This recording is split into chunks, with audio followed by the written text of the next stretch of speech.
একদিন রাস্তায় হাঁটে আর ঘুরে আর কয় না ফাকা হানজালা, না ফাকা হানজালা, আমি হানজালা মুনাফিক হয়ে গেছি, মুনাফিক। ঘুরতে ঘুরতে দেখা ওমরের সাথে। এই হানজালা, কি চিল্লাও কেন? আমি মুনাফিক হয়ে গেছি। কেন? কয় আমি নবীর কাছে যখন থাকি তখন আমার অন্তর এমন যে আমি আর কোন দুনিয়ায় নাই, এখন আমি আমার মালিকের নজরে বসে আছি, দরবারে রিসালাতের সামনে আছি। এখন আমার ছেলের চিন্তা নাই, মেয়ের চিন্তা নাই, বাড়ির চিন্তা নাই, গাড়ির চিন্তা নাই, টাকার চিন্তা নাই, ক্ষমতার চিন্তা নাই। এখন আমার চিন্তা আমি একজনারে পাইছি, আমার নবী। আমি ওই নবীর হাত ধরে আমার মালিকের একটু কেমনে দেখবো, যেই নবীর চেহারা এত সুন্দর, একটা নজর নবীর চেহারা দিয়ে তাকাইলে পেটের ক্ষুধা থাকে না। মায়ার নবী এত সুন্দর, আমার মাওলায়ারে এত সুন্দর কইরা বানাইছেন, ওই মালিক আমার আল্লাহ জানি কত সুন্দর। এত সুন্দর আসমান যিনি বানাইছেন তিনি কত সুন্দর, এত সুন্দর কণ্ঠ যিনি দান করছেন তিনি না জানি কত সুন্দর, এত সুন্দর রঙের ফুল বাগান সাজাইছেন তিনি কত সুন্দর। ওরে যারা মাওলার আশিক ওরা ভাবে আর খুঁজে আমার মালিক, আমার আল্লাহরে আমি তো এখনো পাইলাম না। ফুলের ঘেরান পাইলাম, কে বানাইলেন তারে তো পাইলাম না। ওরে আল্লাহর মুহাব্বত যার অন্তরে জমা হয়ে গেছে সে একবার আমার মাওলারে দেখার জন্য পাগল। হানজালা বলে আমি নবীর দরবারে থাকলে আমার অন্তর থাকে একরকম, আমি নবীর দরবারের বাইরে গেলে তখন আবার অন্তর দুনিয়ামুখী হয়ে যায়। আমার ছেলে, আমার বাড়ি, আমার গাড়ি, আমার টাকা, আমার পয়সা, আমার ক্ষমতা, আমার চেয়ার, এই সব আমার অন্তর আইসা জমা হয়, আমি মুনাফিক হয়ে গেছি। ওমর কয় তো এই অবস্থা তো আমারও হয়।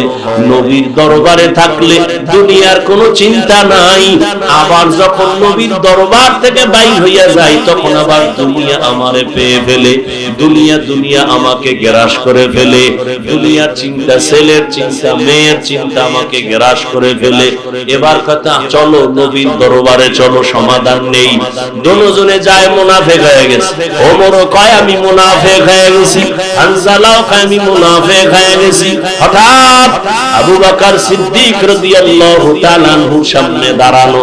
এই ওমর তুমি চিল্লাও কেন? কয় মুনাফিক হয়ে গেছি। হানজালাও কয় মুনাফিক হয়ে গেছি।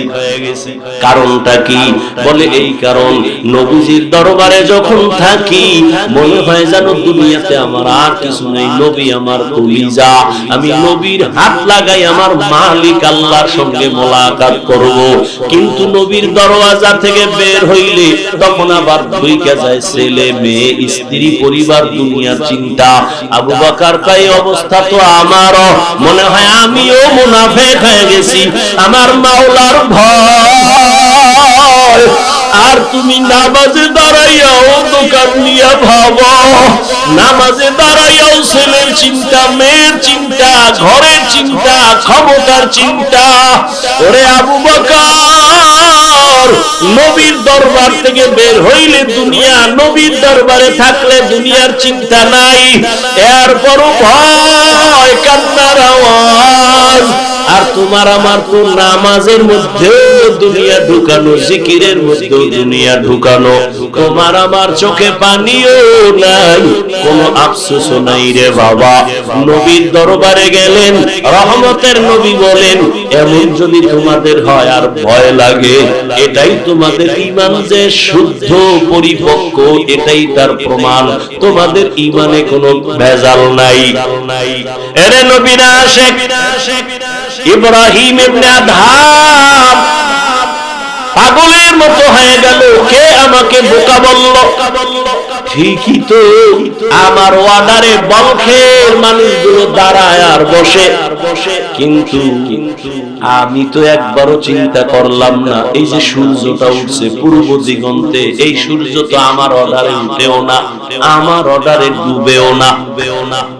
রাতের বেলা আকাশে চাঁদের আলো, আমার অর্ডারে চাঁদ উঠেও না, ডুবেও না।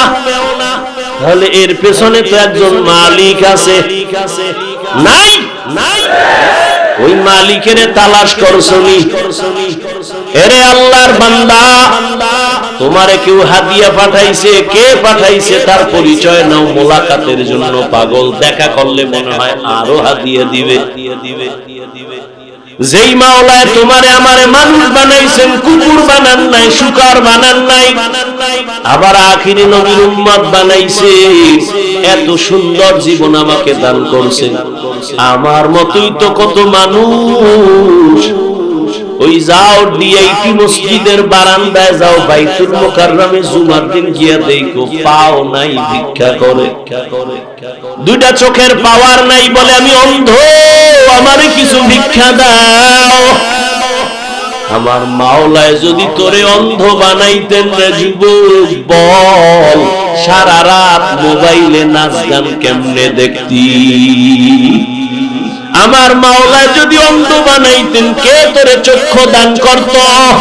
আমার মাওলায় যদি তোরে বধির বানাইতেন, কে তোরে আর সুস্থ করত?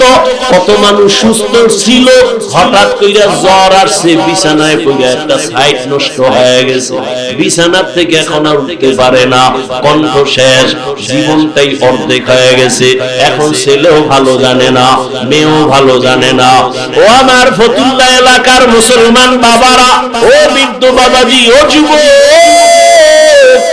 একটু চিন্তা করো বাবা। আমরা নবীর আদর্শ মানতে গিয়া আমরা তো না খাইয়া কেউ মরি নাই, সম্মান কমে নাই। আমি তোমাকে বলি না আমগো মতো হুজুর হয়ে যাও, একবারও বলি না রে বাবা। বরং তুমি স্কুলে পড়ো আলহামদুলিল্লাহ, কলেজে পড়ো, চাকরি করো, ব্যবসা করো আলহামদুলিল্লাহ, তবে ওখানে থাইকেই তুমি আমার মালিকের সাথে একটা লাইন লাগাও, ওখানে থাইকা নামাজের সিজদা দাও। চাকরি করিয়াও কি তোমার মতো নামাজি নাই? ব্যবসা করে নামাজ ছাড়ে না এরকম জেনারেল লাইনের মানুষ কি নাই? তোমার মতো যুবক রাস্তায় গাড়ি চালায়, এক বেলার নামাজও ছাড়ে না, দাড়িও কাটে না। বলো বাবা তুমি কেন পারো না? তোমার মতো কত যুবক নদীর মধ্যে মাছ ধরে, নামাজ ছাড়ে না, বলো তুমি কেন পারো না? তোমার মতো যুবক স্কুল কলেজে পড়িয়াও নামাজ ছাড়ে না, বলো তুমি কেন পারো না? আসলে কি তোমার কপাল পুড়িয়া গেছে, নাকি কোরআন হাদিস মিথ্যা মনে করেছো? যদি বলো হ্যাঁ, তো একটা ভুল কোরআন থেকে বের করে দাও, আমিও দাড়িটা কেটে ফেলি, নামাজ বন্ধ করে দেই। যদি কোরআনে ভুল হয় সবই ভুল, আল্লাহ ভুল। আর যদি বলো না আল্লাহর কোরআন সত্য, তো আল্লাহ আছেন সত্য, গুনাহ নিয়ে কবরে গেলে আযাব হবে তাও সত্য, নেক আমল নিয়ে যদি যাও জান্নাত পাইবা তাও সত্য। আল্লাহর কোরআন মিথ্যা না সত্য? ওই কোরআনে জান্নাতের বয়ান আসেনি, ওই কোরআনে জাহান্নামের বয়ান আসেনি। কে জান্নাতে যাবে, কে জাহান্নামে যাবে আল্লাহ তাও বলেছেন। মনটা কি শুধু বুঝাইও? হাফিজুর রহমান ভাই তো আমাদেরকে হুজুর হওয়ার জন্য তাকিদ দেয় নাই, হাফিজ ভাই তো কওমি মাদ্রাসায় যাইতে বলে নাই, হাফিজুর রহমান তো তাবলীগ না গেলে জাহান্নামে যাবা বলে নাই। কি বলছে? স্কুলে পড়লেও নামাজ ছাড়া যাবে না। স্কুলে পড়িয়াও তো আমার মতো যুবক নামাজ পড়ে, আমি কেন পারি না? আমার মতো যুবক চাকরি করে, নামাজ পড়ে, আমি কেন পারি না? আমার মতো যুবক ব্যবসা করে, নামাজ পড়ে, আমি কেন পারি না? আমার কপাল বুঝি খারাপ, গুনার কারণে আল্লাহ বুঝি আমার উপরে বেজার হয়ে গেল। এখনো সময় আছে, তওবার দরজায় ফিরে আসো। আল্লাহ তাআলা বারবার ডাকে, আয়, কই যাবি বান্দা, আয়, যেদিকেই যাবি জাহান্নাম ছাড়া আর কিছুই নাই। আমার দরজাটা শান্তির আর রহমতের দরজা, তওবা কর, জীবনের সব গুনাহ মাফ করে দিব। 5 বেলার নামাজ পড়ো, মা বাবার দোয়া নাও, বেয়াদবি করিও না, শিক্ষকের দোয়া নাও, বেয়াদবি করিও না, উলামায়ে কেরামের পরামর্শ নিয়ে নামাজ পড়ো, দাঁড়িয়ে রাখো, মা বাবার দোয়া নিয়ে চলো, চাকরি করো, ব্যবসা করো, হালাল ভাবে চলো, হারাম খাইও না, কারো হক নষ্ট করিও না, কারো উপরে জুলুম করিও না। যদি এমত অবস্থায় তুমি নেক আমল নিয়ে কবরে যাইতে পারো, তোমার কবর হবে জান্নাতের বাগান। আল্লাহ তাআলা আরামের বিছানা দিবেন ফেরেশতার মাধ্যমে ঘুমানোর জন্য। আর যদি বান্দা গুনার মজা পাইয়া গুনাহ করতে করতে করতে করতে আজরাইলের হাতে ধরা খাইয়াই যাও, আজরাইল যদি আইসা দেখে তোর কানের ভেতরে গানের তার লাগানো, তুই বিছানায় শুয়া শুয়া গানের তার কানে লাগাইয়া গান শুনতেছো, আজরাইল যদি এর মধ্যে আল্লাহ পাঠায় দেয়, অবস্থা কেমন তোমার খারাপ হয়ে যাবে। ঈমান নাই, কালেমাও তোমার জবানে আর আসবে না। নবী বলে একটা জ্যান্ত ছাগলের চামড়া খুললে যেমন কষ্ট পায়, একটা গুনাহগার বেনামাজির রূহটা যখন আজরাইল নেয় সেই কষ্ট শুরু হয়ে যায়। আজরাইলকে দেখে এক হাত মাশরিকে আর এক হাত মাগরিবে, পা জমিনে মাথা আসমানে, চক্ষু দুইটা বড় বড়, এখানে দেখাই গুনাহগারের কলিজার মধ্যে কম্পন শুরু হয়ে যায়। আর যেই জাহান্নাম আল্লাহ বানাইছেন, ওই গুনাহগারেরা জাহান্নামের ছবিটা দেখায়া দেয়। ও আল্লাহর বান্দা, তুমি আমি তো মানুষের কাতারেই নাই, যারা মানুষ, ওই যে আবু বকরের কথা বলতেছিলাম, রহমতের নবী, যার কোনো গুনাহ নাই, তিনিও কান্না করতেছেন আল্লাহর আদালতের হালাতের কথা চিন্তা করিয়া। আম্মা জান আয়েশা রাদিয়াল্লাহু আনহা বলেন, নবীজিকে আমি জিজ্ঞাসা করলাম, নবী আমার রুমে বইসা কাঁদেন কেন? নবী বলেন, ও আয়েশা, হাসরের ময়দানে আমার উম্মতের কি উপায় হবে, এই চিন্তায় আমি কান্না করতেছি। আম্মা জান বলেন, ও নবী, হাসরের মাঠটা কেমন হবে? নবী বলেন, আয়েশা, এই জমিনটা হবে কিয়ামতের মাঠ, আরাফার ময়দান হবে আল্লাহর বিচারালয়, আদালত।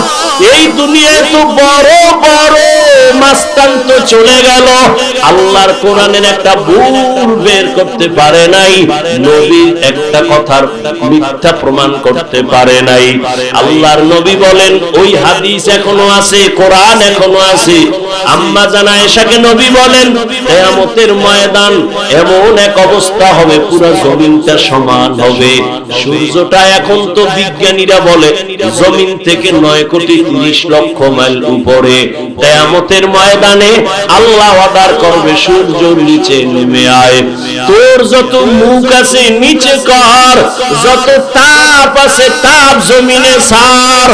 সূর্যের তাপে জমিনটা পুড়িয়া তামা হয়ে যাবে। স্বর্ণ হবে না কেন? জমিনটা পুড়িয়া রূপা হবে না কেন? পিতল হবে না কেন? মুফাসসিরিনে কেরাম বলেন, স্বর্ণ, রূপা, তামা, পিতল এগুলো হবে না। জমিনটা তামা হওয়ার কারণ, তামার ধাতুর মধ্যে একটা গুণ আছে, স্বর্ণের মধ্যে নাই, রূপার মধ্যে নাই। বলে কি?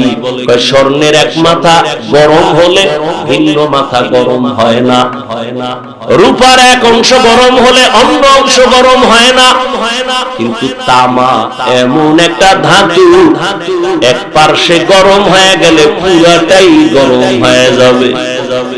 আল্লাহ যখন বলবে, সূর্য তুই মনের মতো তাপ দিতে পারো না, আজকে সব তাপ ছাইরা দে, সূর্যের এমন তাপ শুরু হয়ে যাবে, জমিনটা তামা হয়ে যাবে। নবী কান্না করেন আর বলেন, আয়েশা, অন্যদিকে জাহান্নামের আওয়াজ, জাহান্নাম চিল্লায়া বলবে, আল্লাহ বেনামাজি কই, বেপরদাওয়ালা গুনাহগারেরা কই, আমার পেটের মধ্যে দাও, আমার পেটে বড় ক্ষুধা। আল্লাহ বলবে, জাহান্নামে একটু অপেক্ষা কর, আমি বিচারটা শেষ করে নেই, তারপরে তোর খোরাক আমি দিতেছি। নবী বলেন জাহান্নাম থামে না, তখন আল্লাহ অর্ডার দিবেন, এই ফেরেশতারা জাহান্নামের গলার মধ্যে 70,000 শিকল লাগাইয়া বাঁধো। এক একটা শিকলের গোড়ায় 70,000 ফেরেশতা ধর, ধইরা ভালো কইরা পেছন দিকে টাইনা রাখ, ও যেন আমার আদালতের দিকে আসতে না পারে। যদি আমার আদালতের দিকে আগায়, আমি তো আর বিচার করতে পারবো না। জাহান্নামের আগুন এই মানুষগুলোকে পেটের মধ্যে নিয়ে নিবে। আল্লাহর অর্ডারে ফেরেশতারা জাহান্নামের গলায় শিকল লাগাইয়া 70,000 কইরা একটা শিকলের গোড়ায় জাহান্নামের ধরবে, ধইরা রাখতে পারবে না। এত চিল্লানি দিয়া বলবে, আল্লাহ বেনামাজি গুনাহগার আমার খোরাকগুলো দাও ক্ষুধা। আল্লাহ পাক নবী বলেন, আল্লাহর ফেরেশতারা যখন ধরে রাখতে পারবে না, তখন আমি মুহাম্মদের অন্তরে বড় মায়া, আমি সাথে সাথে সিজদায় পড়ে বলবো, আল্লাহ জাহান্নামের ফিরাও, আমার উম্মত মনে হয় ধইরা ফলাইবে, ফিরাও আমার উম্মত যেন জাহান্নামের আগুনে না যায়। আমার উম্মত যদি জাহান্নামে যায়, আমি জান্নাতে যাব না। তখন আল্লাহ বলবে, নবী আপনি মাথা উঠাইয়া দেন, কাঁদিয়েন না, আপনার কান্না আমি সহ্য করতে পারি না, আমি মাথা উঠাইয়া দিব। আল্লাহ পাক দেখে জাহান্নাম এখনো দাঁড়ায় না, শিকলেও ধরে রাখতে পারে না। তখন আল্লাহ আমার সান্ত্বনার জন্য একটু কুদরতি হাতের পানি ফেরেশতারে দিয়া বলবে, জাহান্নামের গায়ে ছিটায়া দাও। যখন জাহান্নামের গায়ে আল্লাহর দেওয়া কুদরতের পানিটা ছিটায় দিবে, জাহান্নাম দ্রুত গতিতে পেছনে ভাগতে থাকবে। ফেরেশতারা বলবেন, আল্লাহ এতক্ষণ আমরা 70,000 শিকল লাগাইয়া যেই জাহান্নামের ধরে রাখতে পারি না, তুমি এমন কি বরকতের পানি দিছো যে জাহান্নাম এখন নিজে নিজে পেছনে দৌড়ায় ভাগতেছে? কারণ কি? এটা কি জমজমের বরকতি পানি, না কি এটা কাউসারের পানি, না এটা কি আবে হায়াতের পানি, না এটা দুনিয়ার বরকতের কোনো পানি, না তোমার বৃষ্টির পানি, না কোনো সমুদ্রের পানি? আল্লাহ বলবে, ফেরেশতা এই পানি জমজমের পানিও না, কাউসারের পানিও না, এই পানি আবে হায়াতের পানিও না, এই পানি দুনিয়ার কোন সমুদ্রের পানি না, বৃষ্টির পানি না। আল্লাহ বলবেন, আমার মায়ার নবীর গুনাহগার উম্মতের চোখের পানি। দুনিয়াতে আমার মায়ার নবীর উম্মতেরা গুনার কথা স্মরণ করে কাঁদত। মানুষ যখন ঘুমায়া যাইতো, আমার আশিকের কান্না শুরু হয়ে যাইত। গভীর রাতে সিজদায় পড়ে বলতো, দয়ার মালিক আমার মতো গুনাহগার এই জমিনে আর কেউ নাই। গুনার কারণে আমার হাত না পাক, আমার চোখ না পাক, আমার জিহ্বা না পাক, আমার অন্তর না পাক। আয় আল্লাহ, তোমার দেওয়া সূর্যের আলো, পানি, বাতাস সব নেয়ামত খাইয়া তোমার নাফরমানি করেছি। আজ আমি গুনার কারণে মনে হয় আমার জাহান্নাম ছাড়া উপায় নাই। আমার গুনার খবর আমার মাও জানে না, বাবাও জানে না, ভাই বোন স্ত্রী পরিবারের কেউ জানে না। আমার গুনার খবর আমার মা বাবায় যদি জানতো, লাঠি মেরে ঘর থেকে বের করে দিত। আমার গুনার খবর যদি আমার স্ত্রী জানতো, আমাকে স্বামী বলে গ্রহণ করত না। আমার গুনার খবর যদি আমার সন্তান জানতো, কোনদিন আমাকে বাবা বলতো না। ও দয়ার মালিক যে তুমি কত দয়ার মালিক, তুমি আমার সব গুনার খবর জানো। ও আল্লাহ, যুবকের আমার মাওলারে ডাক দে, দুই ফোঁটা চোখের পানি চায়। কথা স্মরণ করে ক্ষমা চাও। আর আল্লাহরে বলো, আমার মাওলা যে কেমন দয়ার মাওলা। ওরে দরওয়াজা জানালা বন্ধ করে মোবাইলে তারা যে গুনাহ করেছো, ওই দরওয়াজা জানালার ভেতরের গুনার খবর মাও জানে না, বাবাও জানে না। ওরে আমার মাওলারে ফাঁকি দিতে পারো নাই রে বাবা। আরে তোমার গুনার খবর যদি মা জানতো ঘর থেকে বের করে দিত। কিন্তু আমার মাওলা যে কেমন দয়ার মালিক, গুনাহ করছি দেখছি, এরপরও ঘরের থেকে বের করে দেয় নাই, সম্মানের চেয়ার থেকে ফালাইয়া দেয় নাই। ও আল্লাহর বান্দারা, আজকে বাড়ি পাইছো, গাড়ি পাইছো, সন্তান, বিবি, পরিবার, ক্ষমতা সবই পাইলা, কিন্তু আজকে যেইগুলি পাইয়া পাগল, চিন্তা করে দেখছো এগুলি কিছুই তোমার আমার আপন না। ওরে আজরাইল আইসা যখন রূহ ধইরা টান মারবে, ওরে তোমার আপন মা বাবা তোমারে ফেলে দিবে, আর ঘরে ঢুকাইবে না। সাদা কাপড়ের প্যাকেট বানাইয়া কবরের দেশে পাঠাইয়া দিবে। এতদিন যে মা বাবার জন্য এত পাগল হইলাম, কেউ আমার সাথে যাবে না। আমি আস্তে আস্তে দেখি আমার বন্ধু নাই, আমার পাশের লোকগুলো সব আলাদা হয়ে গেল।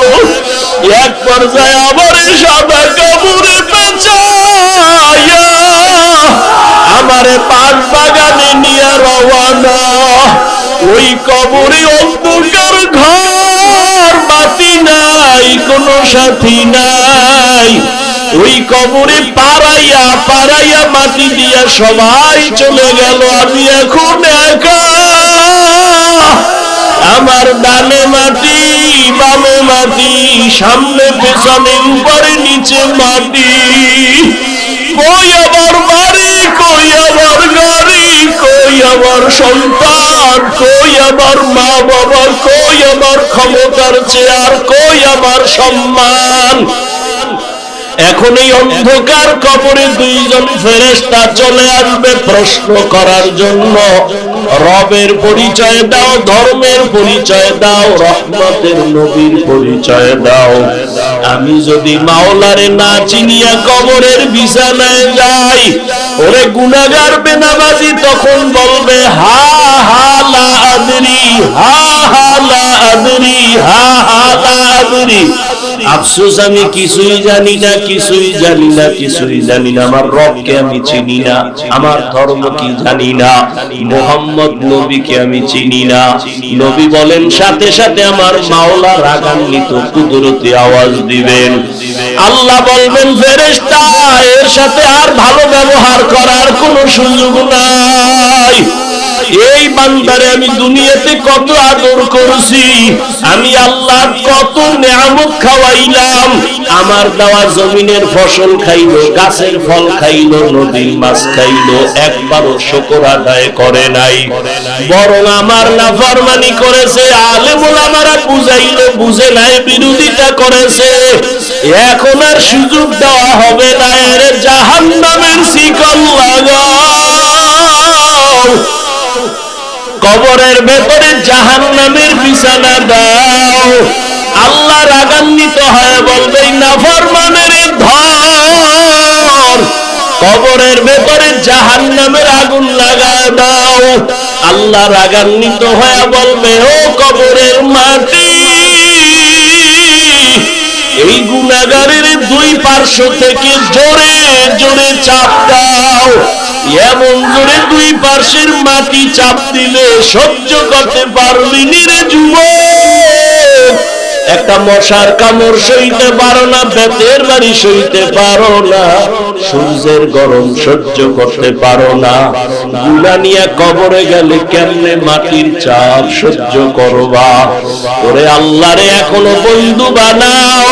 আল্লাহর খাঁটি ওলি আল্লাহ যারা, উলামায়ে কেরামদের বন্ধু বানাও। এখনো সময় আছে, তওবা করো আর আল্লাহকে বলো, মাওলা গুনাহ আর করব না, নামাজ ছাড়বো না, বেপরদায় চলবো না, দাড়ি কাটবো না। আমার মাওলার আযাব বড় কঠিন। আল্লাহ এজন্য বলেছেন, মুসলমান না হইয়া মরণ বরণ করিও না। এখনো সময় আছে, তওবা করে নাও। স্কুলে পড়ো, কলেজে পড়ো, চাকরি করো, ব্যবসা করো, তওবা করো আর নামাজ ছাড়বা না, দাড়ি কাটবা না, বেপরদায় চলবা না। মা বাবার দোয়া নিয়া, উলামায়ে কেরামের দোয়া নিয়া, শিক্ষক মুরব্বিদের দোয়া নিয়া নবীর তরিকায় চলবা। আল্লাহর কাছে দুই ফোঁটা চোখের পানি ছেড়ে দাও। যদি কান্না না আসে, মনে করিও গুনার কারণে দিলটা পাথর হয়ে গেছে, আল্লাহ বেজার হয়ে গেছে। এখনো সময় আছে, আল্লাহকে বলো, আল্লাহ দিলটা নরম বানায় দাও। ওরে ডানে বামে দেখো, তোমার মতো কত গোলামের চোখে পানি, তোমার আমার চোখে কেন পানি নাই? গুনার কারণে আল্লাহ বেজার। ওরে কান্নাওয়ালার কাছে হাতটা বাড়াইয়া দোয়া চাও আর বলো, ও কান্নাওয়ালা ভাই, আমার জন্য একটু দোয়া করেন। আমার গুনার কারণে আমার কলবটা পাথরের মতো শক্ত, আমার চোখে পানি আসে না। দোয়া, কান্নাওয়ালার দোয়া ফেরত যাবে না। আল্লাহর কাছে তওবা করো, মরিয়াও গেলে আর নামাজ ছাড়বা না, গুনাহ নিয়ে কবরে যাইবা না। যদি তওবার নিয়ত হয়, দুটো হাত আমার আল্লাহকে দেখাইয়া দাও। আয় আল্লাহ, হাতগুলো কবুল করে নেন, তওবা কবুল করে নেন। আয় আল্লাহ, তওবার উপরে মজবুত হইয়া চলার তৌফিক দান করেন, আমিন।